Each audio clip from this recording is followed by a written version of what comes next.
আপনার রায়ের জায়গায় বাড়ি ছিল তো?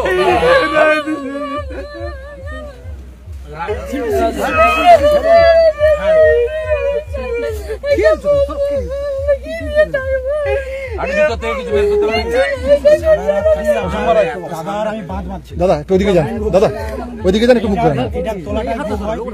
4টার সময় এসে 25টা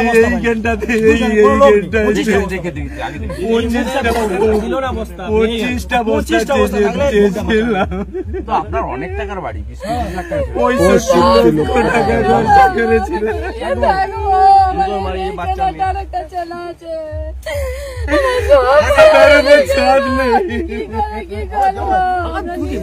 মুখে ঢুকাবে নাকি? দূর থেকে নাও না, তুমি নিয়ে রাখো, আমি আছি তো, কিছু তো করবো আমি, আমার ব্যক্তিগত যা করো তো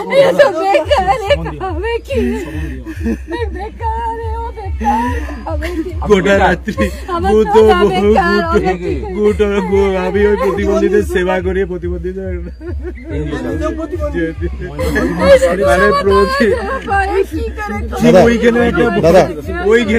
উনি বাঁধ বাঁধতে গিয়ে নিজে নিঃস্ব হয়ে গেছে, উনি বাঁধ বাঁধছিলেন, ভোগকে মারতে গিয়ে না আমার এটাকে পুরো এটাকে কেয়ারই করলো না। 25টা চেয়েছিলাম, 25টা কেবলমাত্র বলে এই সময় বস্তাটা ওইখান থেকে আসতে পারিনি, দেখি এতটা জল, আমি মেয়েটাকে নিয়ে বেরাবো, সেই মুহূর্তে যদি আমি বেরিয়ে যেতাম, আমি তো সরকার নয়, আমি আপনার বাড়ি করে দিতে পারবো না, আমি সেই মুহূর্তে যদি বেরিয়ে যেতাম আমার মেয়েও চলে যেত। আমি আপনাকে 5 লাখ টাকা পাঠাবো আমার ব্যক্তিগত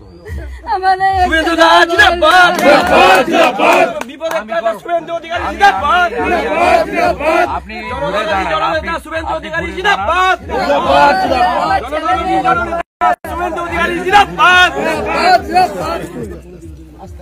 আপনি এখন ছোট করে একটা বাড়ি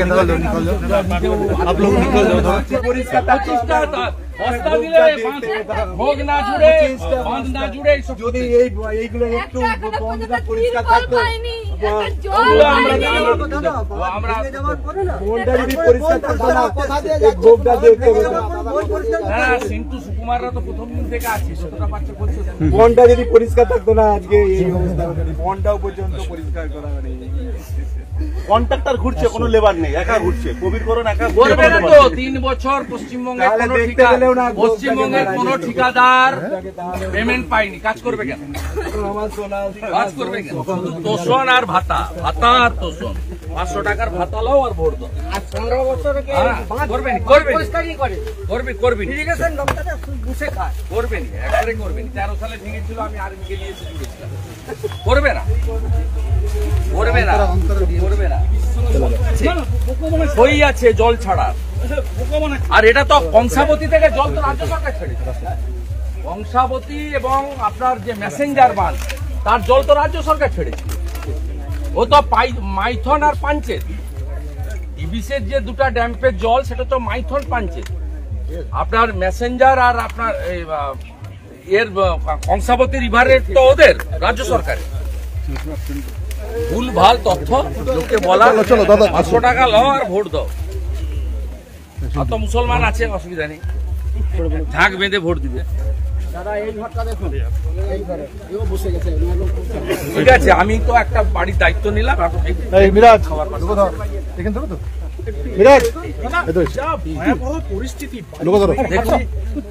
25টা বস্তা চেয়েছিল, দেয়নি।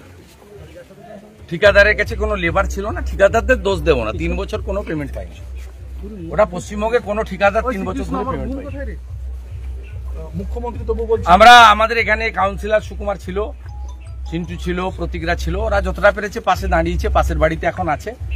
এখন আমিও ব্যক্তিগতভাবে সাহায্য করব, কারণ এরা সব আত্মীয়, মেদিনীপুরের লোক মানে তো সবাই আমার আত্মীয় বিধায় আমি করবো। আমি তো সরকার নই যে আমি এখানে সরকারি ক্ষতিপূরণ দিতে পারবো।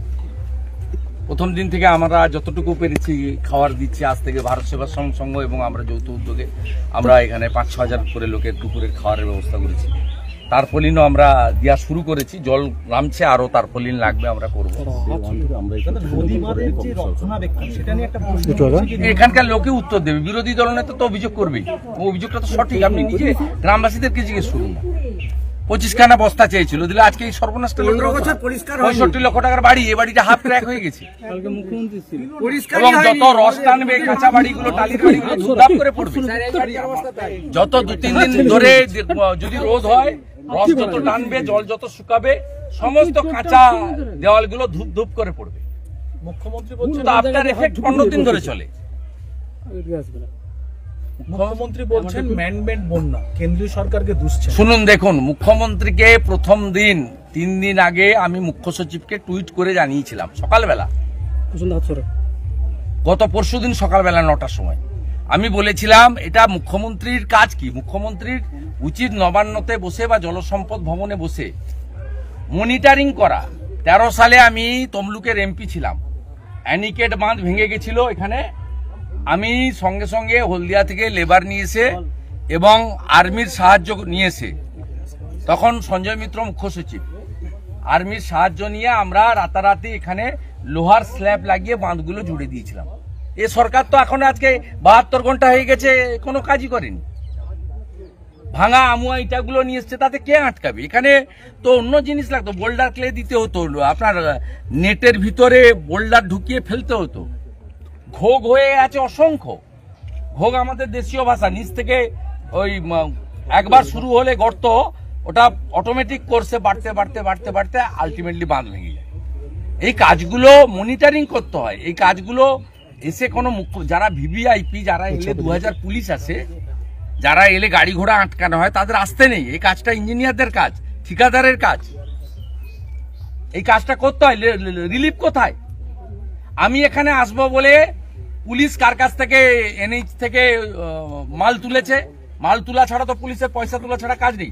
আমি আসবো বলে এখানে 6 নম্বর ওয়ার্ডে, 18 নম্বর ওয়ার্ডে এসে কিছু তারপলিন বাড়ি বাড়ি দিয়ে যাচ্ছে তৃণমূলের লোককে নিয়ে। একটা জলের পাউচ আসেনি স্যার, অবরোধ 1 লক্ষ পাউচ আমি পাঠিয়েছি, গত পরশুদিন 20,000, কালকে 80,000। সরকার, আমি 1 লক্ষ পাউচ কিনে পাঠিয়েছি আপনাদের, পিএইচই দেয়নি। শুনে রাখুন, পরশুদিন 80,000। আমরা এগুলো প্রচার করি না, ছবি দিই না। সরকারের কাজ এগুলো, পৌরসভা ঘুমাচ্ছে। আমি ভিডিওকে ফোন করেছিলাম, ভিডিও বললো ওটা আপনাদের পৌরসভা।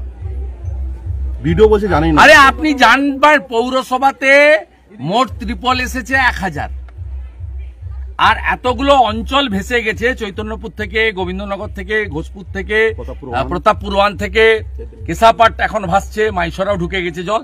আপনার এখানে মাত্র 2000 তারপলিন এসছে বিডিও অফিসে। তো এক একটা অঞ্চলে 2000 ত্রিপল লাগবে। ও আমি এসছি বলে ঢুকে এখানে পুলিশ ঘুরে গেছে। আজকে গতকাল যেখানে এসেছিলেন সেখানেই বিক্ষোভ হলো, ত্রাণ নিয়ে বিক্ষোভ হলো, পর্যন্ত হয়েছে। স্থানীয় বাসিন্দারা বলছেন তারা পানীয় জল পাচ্ছেন না। রাস্তা না ঘিরে বলবো বিডিও অফিস ঘিরতে, থানা, পৌরসভা ঘিরতে। রাস্তা ঘিরবেন না, লোকের কষ্ট হয়, জাতীয় সড়ক কেন ঘিরবেন? ঠিক জায়গায় ঘিরুন। যারা দায়বদ্ধ, যারা বেতন পান, যারা ব্যক্তিগত টাকা দেবে না।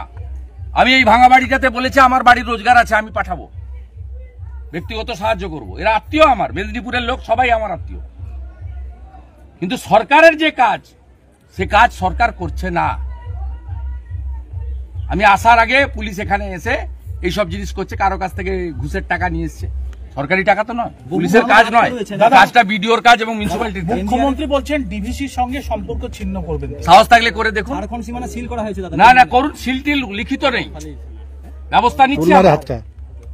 পেঁয়াজ বন্ধ হবে। এই রাস্তা দিয়ে নাসিক, নাগপুর থেকে যদি পেঁয়াজ না যায়, 300 টাকা কেজি পেঁয়াজ হবে।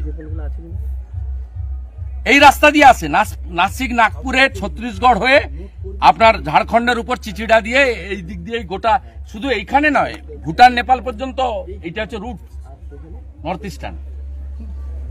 আর ডিবিসির সঙ্গে সম্পর্ক ছিন্ন করুন না। 8টা জেলাতে বিদ্যুৎ বন্ধ হয়ে যাবে। আপনি একটা নতুন পাওয়ার প্ল্যান্ট করতে পারেননি, 1 মেগাওয়াট নতুন বিদ্যুৎ উৎপাদন করতে পারেননি। মুখ্যমন্ত্রী জানে পূর্ব বর্ধমান, পশ্চিম বর্ধমান, বীরভূম, পশ্চিম মেদিনীপুর, মুখ্যমন্ত্রী জানে পশ্চিম বর্ধমান, বাঁকুড়া, পুরুলিয়া সব বিদ্যুৎটা ডিবিসি দেয়। খোঁজ খবর রাখেন, পড়াশোনা করেছেন? বর্ডার সিলের বিরুদ্ধে কি আপনারা লিগ্যাল অ্যাকশন কিছু কি? নেবেন? যে বর্ডার সিল ওই ঝাড়খণ্ডে যে ইললিগ্যাল, আপনারা কি লিগ্যাল আমাদের কুলটির এমএলএ ওখানে অলরেডি স্টার্ট করেছে অ্যাজিটেশন। চিঠিটা থেকে যদি না ছাড়ে আমি গিয়ে ছাড়াবো।